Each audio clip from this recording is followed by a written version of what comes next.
Get this queen. What you mean? Get this disrespectful queen out of here. You smell the Valentino, baby. Come on. Get this disrespectful queen out of here. She was Just came in here.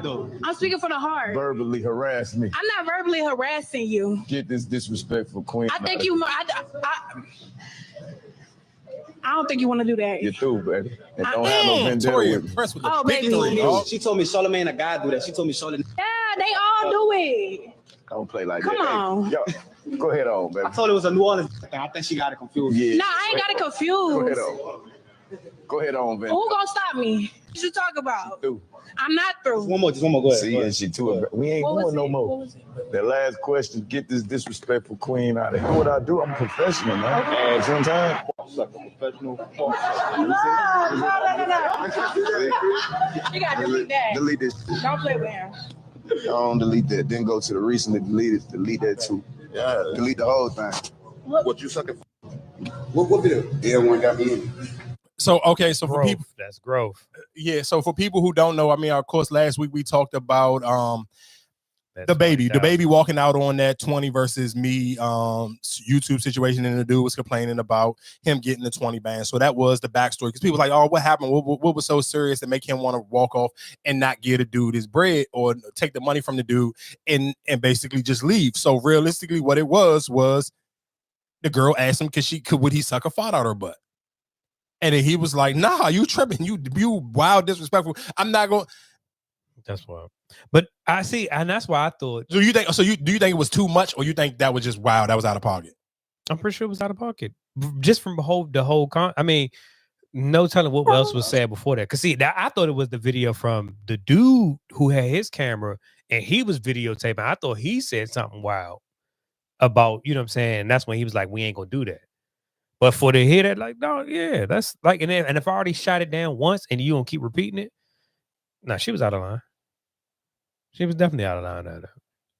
Yeah, she was out of pocket. I will give him the credit, because that was a lot of growth in a conversation. We ain't had a relationship is at least 65% of the relationship. A little more than half. Yeah, definitely more than half. I would put 65 on it. Because when everything else is great, the sex lines up too. You know what I mean? Okay. And especially when there's that, think of it like this. You have this bomb connection and attraction to this person. And then once you choose whatever speed y'all choose to go at, once you choose to meet each other with your bodies, and then it's like womp womp. Are we gonna act like that's not a disappointment and you just gonna go off the fact that they're sweet? So this happened to you? Yes. Damn it. What do you do in that situation? Leave. X is at least 65%. All right, so for people, what 65? I agree with 65, probably 70. Yeah, because you know the crazy thing, and the reason why I say you gotta agree with that, because think about even going back to that original clip we posted of that lady with doing the poetry thing. If you kind of pose those two things right beside each other, how many people stayed in relationships or kept dealing with people because the sex was so fire, and you just kind of didn't want to get a new body or whatever the case may be? And I'm sure I even talked about this on here before, like staying into a relationship because the sex was so fire, even if the person isn't physically attractive to you, like this is not the best looking person you had sex with, but the sex was just OD nasty and it was always on point. You can get it whenever you wanted to. It's a lot harder to kind of be like, nah, I'm cool on this. My only question, and I've heard this a few times, and we even spoke or said about it, but it's just like, do sometimes you might get tired of it or tired of doing the same thing over and over. Because like when you first get in there, yeah, you might say, oh, sex is the most important thing. I need that 90%. But it's like your number digress. The older you get, the more you no. Of course, I do agree with you. So I feel like do you get that curve of like, all right, yeah, when you first met me, it was at 80%. Now it might be 50 or 40. You know what I'm saying? Like, because I really don't need the sex. Sex is not that important. So, but listen to what you're saying though. I think that's just, if we can't even tie it into sports, you can't, even though we still kind of do it with LeBron a little bit, but you're not supposed to still judge somebody the way we would at the peak of their career towards after they didn't already put 21 years into it. So if I've been in a relationship for 7 years, yeah, my sex drive ain't gonna be as high as it was from year 1 to year 7. It may not even be high from year 1 to year 5 because realistically, after a while, it probably will decrease a lot. But those first fucking 5 years, did y'all kind of really building a rapport before it becomes repetitive? When y'all kind of still going on trips, y'all still having sex before you go to the restaurant. So on your way home from a good dinner, she drunk and she giving you head on the way. Like when you still keeping it spicy and new, yeah, it's a little bit different. Like I'm gonna play this clip from this other dude. These two kind of go hand in hand. I used to have this eater that was on demand. She would just pull up and get to work. No questions asked. She didn't really like small talk. She would just get straight to it. And that's rare. And what I like about her, she was reliable. Like I could text her early in the morning. I could text her late at night. And it was always the same response. I'm on the way. One time she pulled up and she did what she had to do and she was about to leave. And I was like, wait, do you ever want to like go out or something? I'm not like the biggest dater. Like I'm not out here taking a bunch of girls out on dates, but if anyone deserved it, she deserved a date. But she turned my offer down. She said she didn't want to overstep any boundaries and she liked the relationship we had. And I can respect her level of professionalism. You don't mix business with pleasure. A lot of people enter an organization or a roster and they try to work their way up through the ranks. You feel me? They'll try to go from 6th or 7th man to starting point guard. She was very comfortable playing her role and did it so well that I was taken aback. It's rare you see unselfish play like that. She played about 2 seasons for me, then I traded her for a complete bust, but I don't even want to get into that. Point is, keep talent around you that earns their spot every day. Every time she came over, she reminded me why she needs minutes. At the end of the night, game on the line, nobody else to call, who can you rely on to come through? That is your person. I used to have this eater that was on. So I feel like those two things, I feel like that his segment or what he just said kind of go absolutely hand to hand with what. Hey, I wish we could cue up R. Kelly right now. I wish. God damn, boy. He smoked. Hey, no, he smoked it. He smoked it. And that's I wish that was true. That's the crazy thing. And the girl sent me that on TikTok. And that was just like, I was like, damn, I gotta use that clip later. I didn't even think about I don't even know how I even put those two together, but those two definitely went perfect. I mean, he right. Like I said, I think just for everybody, I think it just depends on the time you at, where you at mentally, physically, and where your sex drive at. Because I do think realistically, people's sex drive eventually declines. And I think sometimes people's peak at a different level. Okay, but then my question is, okay, but now let's stay right there. When we say the numbers, right? If you had an eater, she's on call, all that boom, boom, boom, give you what you want. How bad the other one, or how good the other person has to be for you to sit here and cut it off for you? How, you know what I'm saying? Like, is it, I think it's just because is it just because it's new, or is it like, damn, like this joint is, because like he said at the end, I traded her for a bus. So like, yeah, but 9 times out of, but let's be real, 9 times out of 10, I'm sure the peak is just depends on what you want. If you because it's new, it's looks. People go off of, let's be clear, I'm one of the people that go off of looks. So if you sit here saying I got a crazy eater or super freak Joan and she is a 5, and I got a 10 that I know that I'm probably gonna have to go out on a few more dates with, but I just keep gonna hit this 10. I'm just, me personally, I'm a little shallow. I know I'm still haven't grown in that part of my life yet. No diddy. I'm still going to choose the 10 that I don't necessarily know if her sex going to be as crazy as this 5, because the 10 just look better. So mentally, it's just going to be like, mentally, I'm going to make myself think it's better. Even if you get to it and it's not, because let's be clear, I didn't been with some 10s, and I even talked about it at that time when we talking about the snowed in thing.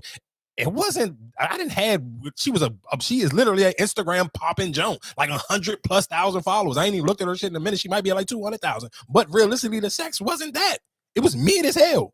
But my only thing with him, you painted a perfect scenario. It's like she was on call. You didn't have to see. And I felt like sometimes when this would come to 10 to dick, like when you just get too caught up in it, man, he's like, damn, I want to take her out to eat. And it's like, all right, you take that 10 out to eat. That if you want to go out to eat, take that 10 out. Yeah, but see, that's what niggas go wrong when they start attaching their feelings to it.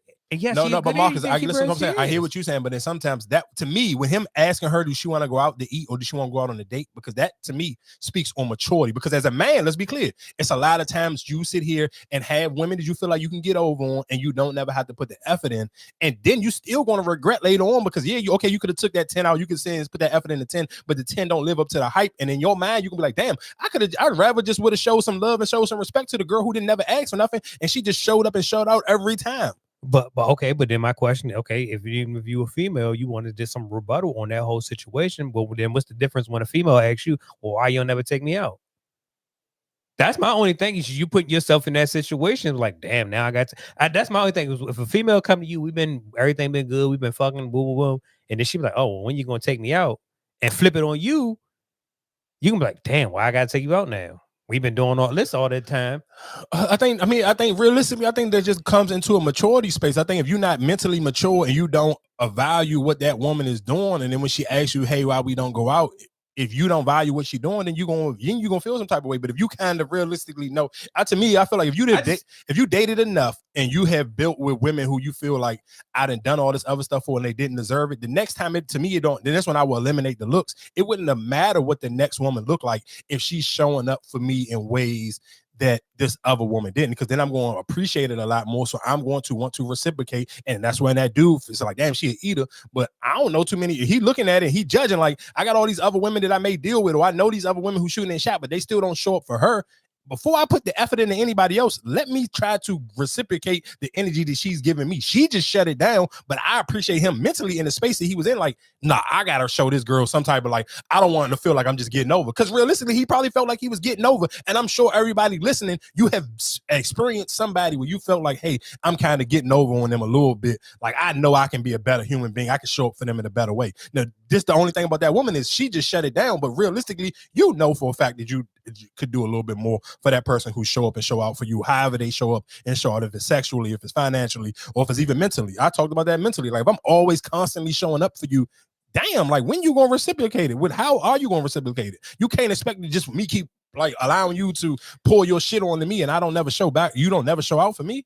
And I did get questioned about that that whole scenario. And I was saying we not on a talking stage. It was more so because I think she took it as, oh, you just talking about any random chick that's just talking to you. It's more so you've been dating or we've been communicating. It's not just out of the blue. Because that's what she was saying. She was confused that, well, how was it, what you talking about you needed the news for the thank you? Is it just any random friend or type? It was I don't care. I don't care how soon or how recent it is. If it's soon enough for you to tell me your personal business, how can it not be too soon for you to send a nude? If you're comfortable with telling me like a horror story that you're going through right now in life, if it's your baby daddy or if it's you just lost a job or you short late on your rent, if you can pull whatever your sob story is or your version of a sob story it is, unless it's losing a loved one, then that's a little bit different, because I mean people tell that shit to their timeline all the time, so that don't hold the same. But stuff that you don't complain about on social media, if you feel that comfortable with pouring your heart out to me and you're doing it, like let's sit here and say if I just got your number last week, so we talking week 2, and then you starting to pour your heart out every day, and we done talked on the phone for 5 days in a row, and for all 5 days you literally use me like a therapist. How on the 6th day you don't feel like you can send me no news? You didn't just told me all your whole entire life story. You didn't let me know about this time somebody molested you or some other shit. Like, you done gave me all the extra shit that I didn't ask for. I didn't even sign up for this. I'm not a therapist. I ain't get tips, so it don't matter if if we only been talking for 2 weeks and you felt that comfortable to pour your heart out for the last 5 days. Day 6, I'm looking for a nude. Oh, my bad. I try to shoot some bears. No, you ain't gonna shoot me no goddamn bill.